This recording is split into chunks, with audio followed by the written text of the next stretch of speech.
Being in ministry can certainly be challenging, but there are some things that we can do as pastors and ministers to help with our longevity in ministry. First and foremost, it begins and ends with our relationship with God. Without that, it is just a job. So first and foremost, we must be in an active daily relationship with our Father, the living God, before we can begin to pour out to others. The second thing that we can do is we can and should, because it's God's commandment, to honor the Sabbath.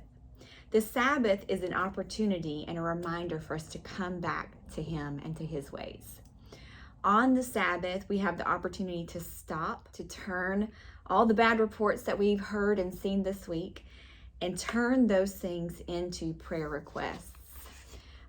We can also yield. It's our time to yield our calendar, our schedule, our dreams, our hopes, our desires, to yield all of that to God. It's a time for us to let Him have the timetable.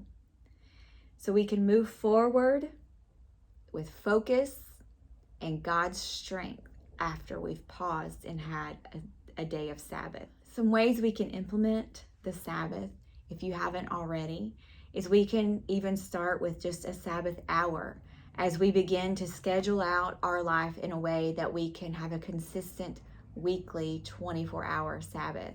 But at first we might need to start with just an hour or two and grow from there until it becomes a full 24-hour period. So a Sabbath day is the goal, a full day off. A full day off that doesn't include appointments. It's restful. There's no commitment. It's just a special day for you to be refreshed by God. Some other things to consider is a Sabbath getaway. So after we've established our full 24-hour day, establishing a Sabbath getaway, maybe twice a year, once a year, is just a good time to disconnect from all the demands and tune in to God and to what He has for you. We could also take a techno Sabbath, and that is a Sabbath from technology and social media. So those are just some ways that you can begin to implement the Sabbath in your life, and you will be refreshed for it, and it will affect those around you as well. Additionally, in ministry, some things that we can do to help our longevity is we can ask ourselves the right questions. So instead of asking questions like, why is this happening? We want to ask, who is in control? And remember who is in control when we are faced with difficulties and challenges. Some questions we want to ask ourselves. Am I investing in key relationships? In Proverbs 12:26, it says, the righteous choose their friends carefully. So it's important that we choose our friendships and our relationships carefully and that we invest in them. Are we stewarding our resources generously? Because generosity is an aspect of character. Am I praying in a way that creates the supernatural? 2 Peter 1:3 says, His divine power has given us everything we need for a godly life through our knowledge of Him who called us by His own glory and goodness. We want to ask ourselves if we are taking good care of our bodies.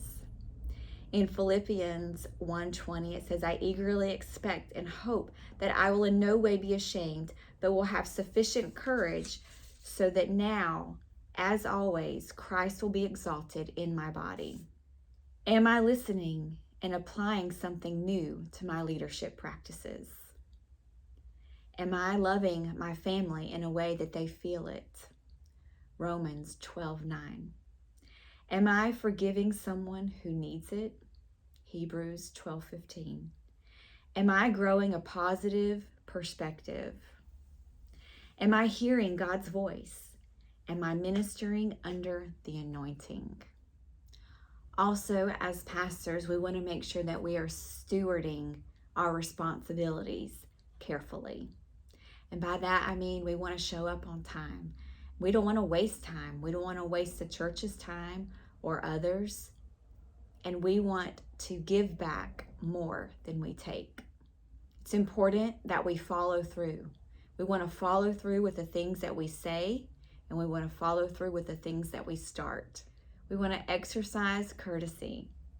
We don't want to interrupt or be rude.